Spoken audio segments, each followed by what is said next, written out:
The laughter started before I even finished asking for the 10% raise. Troy Bennett's voice cut through our production floor like a buzzsaw, that MBA-trained chuckle echoing off concrete walls where 47 workers suddenly found their stamping presses and conveyor belts extremely interesting. You're a factory dinosaur, Clay. I'm Clay Donovan, by the way, 51 years old, senior manufacturing engineer at Heartland Manufacturing for the past 24 years. The guy standing there holding a folder full of documentation about why I deserve that raise after 3 years of wage freezes. Watching our 33-year-old Wharton MBA CEO dismiss me like I was some piece of rusted equipment scheduled for replacement. At your age, Clay, Troy continued, adjusting those designer glasses while the production line hummed behind him. We need forward-thinking automation experts, not legacy engineers stuck in old-school manufacturing mindsets. He couldn't even finish without that smug smile spreading across his face. The same one he wore in quarterly meetings where he talked about maximizing human capital efficiency and streamlining operational overhead. The folder in my hands contained 24 years of innovations. Every automation upgrade I'd designed, every production efficiency improvement I'd implemented, every late night I'd spent in this plant while Troy was probably networking at wine bars, learning about disruptive manufacturing paradigms from other MBAs who'd never touched a wrench. My wife Grace calls me stubborn. My 19-year-old son Rex thinks I'm old-fashioned because I still believe in showing up early and staying late. But what Troy didn't understand was that my so-called outdated approach had kept Heartland's production efficiency at 94% for over a decade, while our competitors struggled to hit 85%. The predictive maintenance system I designed saved us $1.8 million last year alone, I said, keeping my voice steady even though I wanted to grab Troy by his $200 tie and show him what real manufacturing experience looked like. The quality control automation that prevented those defects on the Patterson Industries contract. The conveyor optimization that increased our throughput by 23%. Troy waved his hand like he was swatting away a fly, that gesture he'd probably learned in some leadership seminar about dismissing subordinates. Everyone's replaceable, Clay, even senior engineers with decades of experience. The board sees a senior engineer pulling $89,000 when we can hire 2 fresh mechanical engineering graduates for that same cost. They've got energy, they understand modern frameworks, they don't need hand-holding. He paused, letting that practiced executive smile never reach his eyes. If you think you're worth more than what we're paying, maybe it's time to explore opportunities elsewhere. Manufacturing is evolving beyond traditional approaches. Maybe it's time to think about early retirement. Golf courses are nice this time of year. Something cracked inside me. Right then, not anger exactly, but something deeper and more fundamental. The realization that 24 years of loyalty meant nothing to someone who saw quarterly profit margins instead of people. That the company I'd helped grow from a 200-employee operation into an 800-worker manufacturing powerhouse would throw me away the moment some MBA decided my experience was too expensive. Golf courses. As if I could afford early retirement with Grace's medical bills and Rex's trade school tuition eating up our savings. I walked back through the plant floor to my workstation, past machines I'd automated, systems I'd optimized, processes I'd refined over 2 decades. Not even an office after 24 years and a senior engineer title. I still worked at a desk wedged between the quality control station and the parts inventory because open workspace promotes collaboration and efficiency, according to Troy's latest consultant report. The afternoon shift was just starting.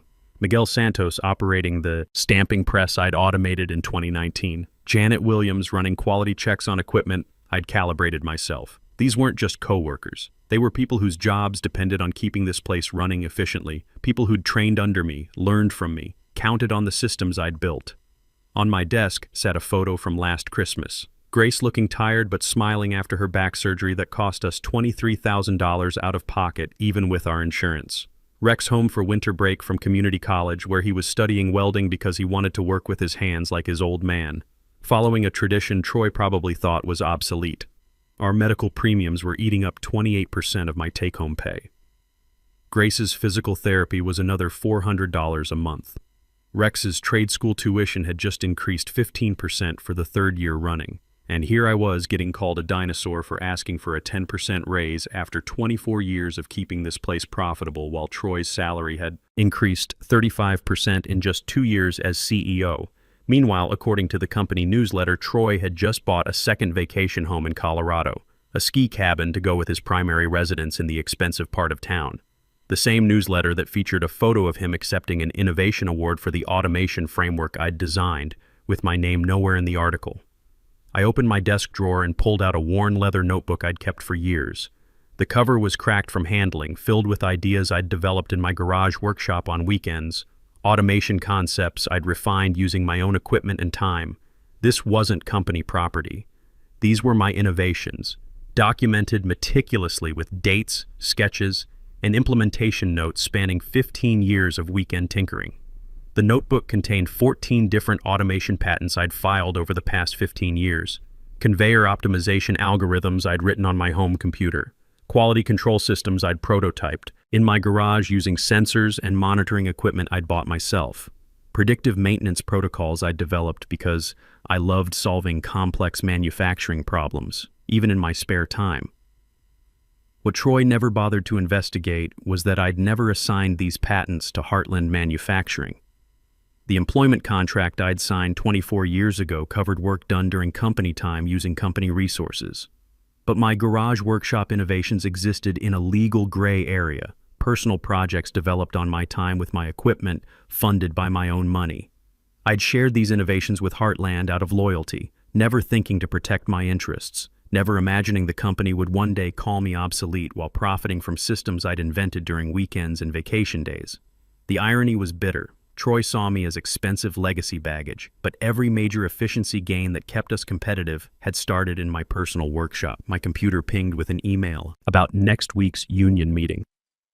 Lance Hamilton, our local president, had been talking about age discrimination lately.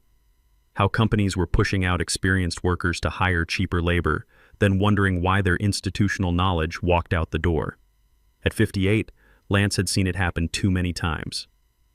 I thought about my father, who'd worked 32 years at the Ford plant before they moved production overseas. Company loyalty matters, he'd always said. Take care of them, they'll take care of you. He believed that right up until the day they handed him early retirement papers and cut his pension benefits in half. He never recovered financially, spent his last years working part-time at Home Depot just to pay for my mother's medications. My phone buzzed with a LinkedIn message I'd ignored for months. Wade Phillips, CEO of Apex Industrial Solutions, Heartland's biggest competitor. We'd connected after a manufacturing expo where I'd presented on automation efficiency, back when Heartland actually let me represent the company at industry events. Clay, I've been following Heartland's production innovations, and I recognize real engineering talent when I see it. The offer stands whenever you're ready for a serious conversation. We value gray hair here. It means wisdom, not obsolescence. I'd dismissed it before. I was loyal to Heartland. I believed in what we were building. I thought Troy, despite his youth and corporate speak, understood my value to the organization. I thought my track record spoke for itself. How naive that seemed now. My fingers hovered over Wade's contact number. 24 years of corporate conditioning screamed at me to be reasonable, to not burn bridges. What if this was just a bad day? What if Troy reconsidered? What if I could find a way to work within the system instead of abandoning it? Then I remembered his words. Factory Dinosaur. The dismissive wave of his hand. The suggestion that I should retire early and play golf while my family struggled with medical bills and education costs. The complete lack of respect for everything I'd built here. My family deserved better than a father who accepted being undervalued. They deserved someone who fought for what he was worth, who refused to be discarded like outdated equipment. I called Wade Phillips. Wade Phillips speaking. The voice was warm, professional, with none of the artificial corporate enthusiasm I'd grown tired of at Heartland. Real confidence, not the manufactured kind that came from MBA programs. This is Clay Donovan from Heartland Manufacturing. I think it's time we had that conversation you mentioned. There was a pause, then genuine excitement in his voice.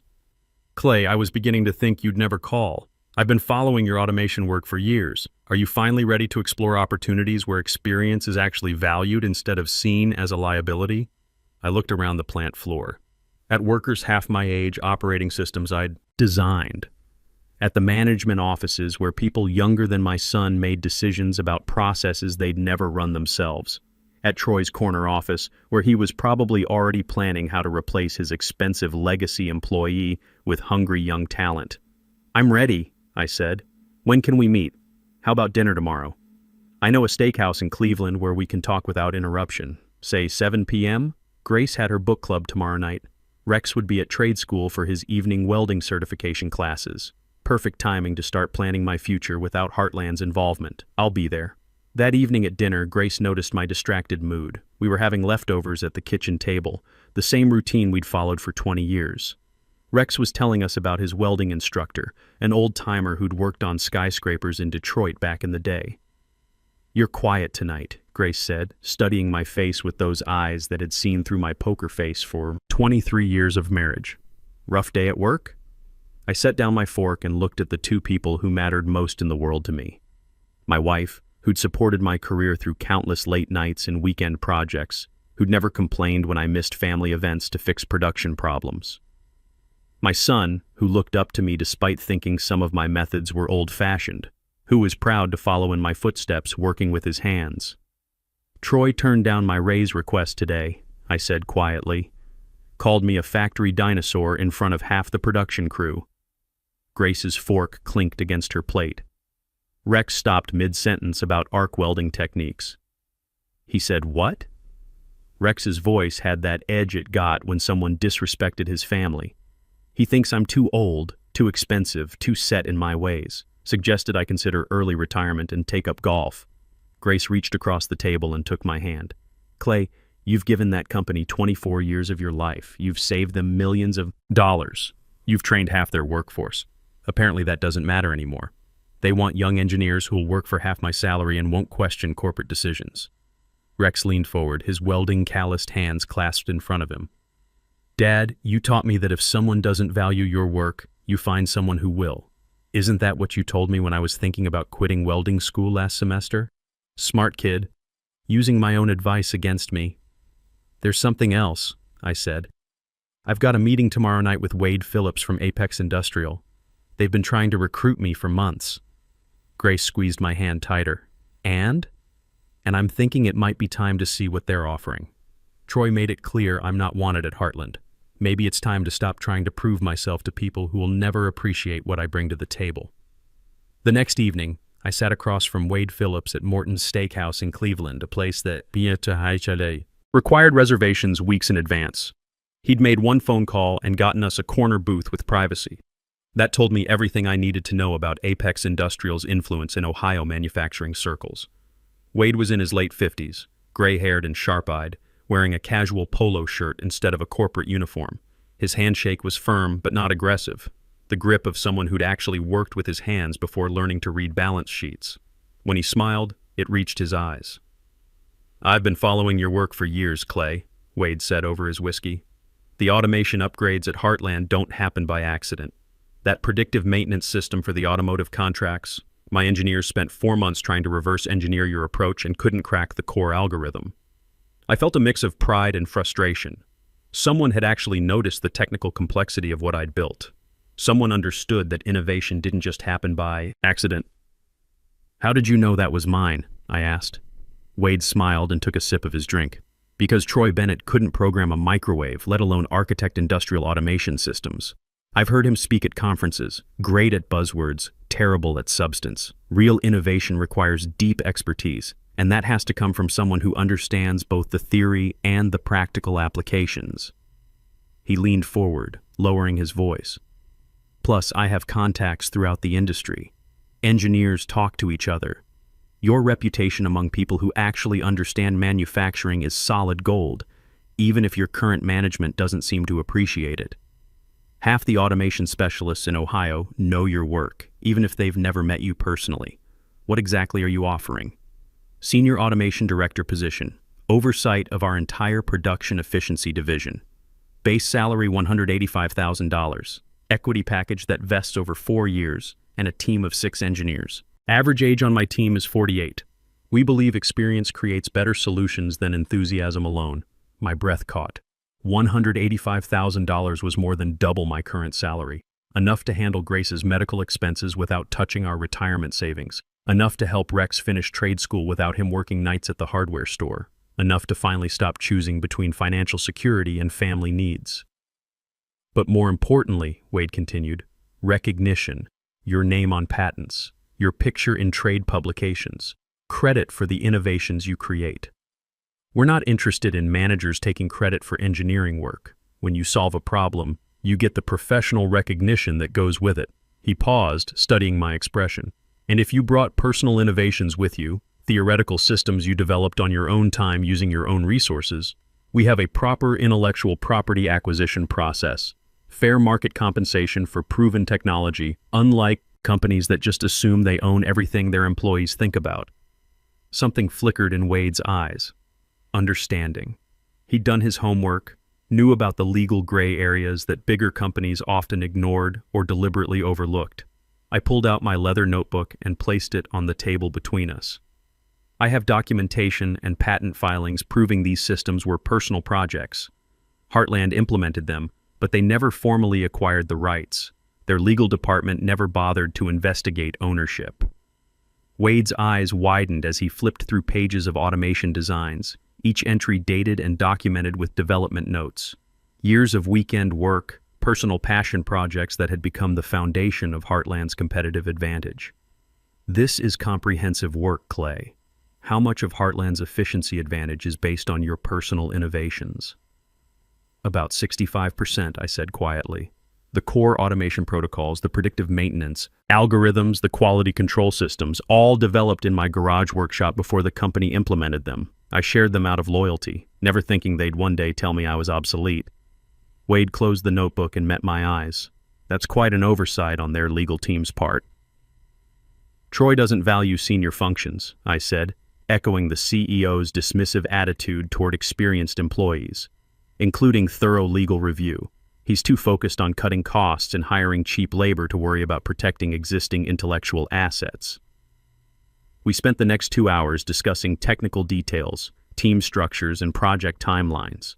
Wade understood industrial automation in a way Troy never had and never would. He asked intelligent questions about scalability, maintenance trade-offs, and real-world implementation challenges. For the first time in years, I felt like I was talking to someone who respected both my experience and my potential contributions. By the time dessert arrived, we'd outlined a transition plan that would bring my personal innovations to Apex while staying within legal boundaries. Everything documented, everything transparent, everything Heartland should have done years ago if they'd valued long-term relationships over short-term cost savings. "When could you start?" Wade asked. "I'd need to give proper notice. 2 weeks minimum, maybe 3 to ensure a smooth transition. I won't leave them hanging, even after today." Wade nodded approvingly. "That's exactly the kind of professionalism I'm looking for. Integrity matters, especially when you've been treated poorly. We can wait for the right person to do things the right way." 2 weeks later, I placed my resignation letter on Troy's desk. Printed on company letterhead, submitted through official HR channels, following every protocol he claimed to value. Professional to the end, even as I prepared to take my expertise to his biggest competitor. Troy barely looked up from his MacBook, his attention split between emails and what looked like a cost reduction spreadsheet, the multitasking that passed for leadership in his generation. 2 weeks' notice, he said, scanning the letter quickly. "Where are you going?" I'd considered crafting some story about consulting or early retirement, but truth had more impact. I was done protecting his feelings. "Apex Industrial Solutions." That got his attention. His head snapped up from the screen, eyes narrowing with the first genuine emotion I'd seen from him since the morning's humiliation. "Our biggest competitor. That's unfortunate timing. We're in final preparations to bid on the Morrison Automotive contract next month." "I know," I said simply. "I designed the automation proposal that's supposed to win us that bid." For the first time, I saw Troy calculating what my departure might actually cost the company. The spreadsheet mentality finally grasping that some assets couldn't be easily quantified or replaced. "We should discuss retention options immediately," he said, closing his laptop and giving me his full attention for what might have been the first time in months. "Perhaps that raise you mentioned, maybe 15% plus a promotion to assistant VP level with your own office." The offer was everything I'd wanted 2 weeks ago, more than I dared to ask for. If he'd shown this flexibility before calling me a dinosaur, none of this would have happened. But some doors, once closed, can't be reopened with money alone. Apex offered $185,000 plus equity, I said. But more importantly, they value experience over age discrimination. They see gray hair as wisdom, not a liability to be managed out. Troy laughed, but it sounded hollow now, nothing like the confident dismissal from his office. They're overpaying by at least 60%. You'll be disappointed when they realize a 51-year-old engineer can't adapt to their development pace and modern automation demands. I smiled back, feeling that strange new confidence that came from finally knowing my worth. We'll see who's disappointed, Troy. My last 2 weeks at Heartland were surreal. Suddenly, managers who'd barely acknowledged me for years wanted to take me to lunch, pick my brain about systems they'd never bothered to understand. Troy scrambled to document processes he'd never learned, realizing too late that institutional knowledge was walking out the door with the people who'd created it. I completed every transition document with professional thoroughness, trained my replacement, a 28-year-old named Brad who seemed both eager and overwhelmed by the scope of what I'd been managing single-handedly. I also made careful copies of every email where I'd shared innovations with Heartland over the years, creating a clear evidence trail of their failure to properly acquire intellectual property they'd freely implemented. The morning I walked out of Heartland's main entrance for the last time, I felt something I hadn't experienced in years. Not excitement exactly, but purpose. The sense that I was finally taking control of my career instead of letting others define my worth. 6 weeks later, I was sitting in my new corner office at Apex Industrial, explaining to my team of 6 engineers how we were going to revolutionize automation efficiency. Real engineers with real experience. The youngest was 35, the oldest was 54. People who understood that wisdom and energy weren't mutually exclusive, that gray hair meant proven problem-solving skills, not obsolete thinking. Wade hadn't lied about the culture. During my first team meeting, when I mentioned my 24 years of manufacturing experience, heads nodded with respect instead of eyes rolling with impatience. These weren't kids fresh from college who thought they could reinvent manufacturing overnight. These were professionals who valued learning from someone who'd actually solved the problems they were facing. The first implementation of my automation framework went live at Apex 3 months after I arrived. The same algorithms Troy had dismissed as outdated legacy thinking were now processing production data 35% faster than industry standards. Quality control accuracy increased 42%. Equipment downtime decreased 48%. The predictive maintenance protocols I'd perfected in my garage workshop were now preventing equipment failures 68 hours before they occurred, giving maintenance teams time to plan repairs instead of scrambling to fix emergency breakdowns. Our clients were seeing cost savings that exceeded their most optimistic projections. Word spread quickly through Ohio's manufacturing network. Within 4 months, Apex had landed 3 major contracts from companies looking to upgrade their automation systems. My name was on every patent filing, my picture appeared in Manufacturing Today magazine, and for the first time in my career, I was getting proper credit for innovations I'd created. The morning Morrison Automotive announced they were canceling their contract negotiations with Heartland and awarding the project to Apex instead, my phone started ringing. First call was from Industrial Automation Weekly, wanting to interview the engineer behind Apex's efficiency breakthrough. Second call was from a consulting firm interested in licensing our predictive maintenance technology for their clients. Third call was from Troy Bennett. I let it go to voicemail. He called 6 more times over the next 2 days before leaving a message that I saved for posterity. Clay, this is Troy. We need to discuss consulting opportunities immediately. Heartland is prepared to offer substantial compensation for your expertise. Please call me back as soon as possible. We made a mistake. The admission felt hollow, too little too late, motivated by desperation rather than genuine recognition. I didn't return the call. A week later, Troy was waiting beside my car in Apex's parking lot after work. He looked different, tired, stressed, none of the polished confidence from that day. He'd called me a factory dinosaur. The power dynamic had shifted completely, and we both knew it. "This is inappropriate, Troy," I said, maintaining distance while fishing for my car keys. "You've put 200 families at risk," he said, his voice urgent and desperate. "Heartland is facing serious operational problems because of the intellectual property you took with you." "I didn't take anything that belonged to Heartland," I replied calmly. I took my personal intellectual property that Heartland used without proper acquisition. Your legal team should have done their due diligence 15 years ago when I started sharing innovations with the company." Troy stepped closer, desperation evident in his bloodshot eyes. He'd probably been working 18-hour days trying to contain the damage, discovering too late what happens when you lose the person who actually understood your core systems. "Name your price," he said. "Whatever Apex is paying, we'll double it, triple it. We'll make you VP of engineering, give you equity, your own R&D budget, whatever you want." I thought about those 24 years sitting at that workstation while he collected executive bonuses for innovations I'd created in my spare time. About the morning he'd dismissed me like obsolete equipment in front of half the production crew. "You once told me everyone's replaceable," I said quietly. "Even senior engineers with decades of experience. I'm just following your business philosophy." 6 months later, Heartland's production efficiency had dropped 52%. They'd lost Morrison Automotive, Patterson Industries, and 2 other major clients. The company laid off 160 workers in 2 waves, ironically targeting senior staff with the highest salaries first. The same cost-cutting mentality that had driven me away.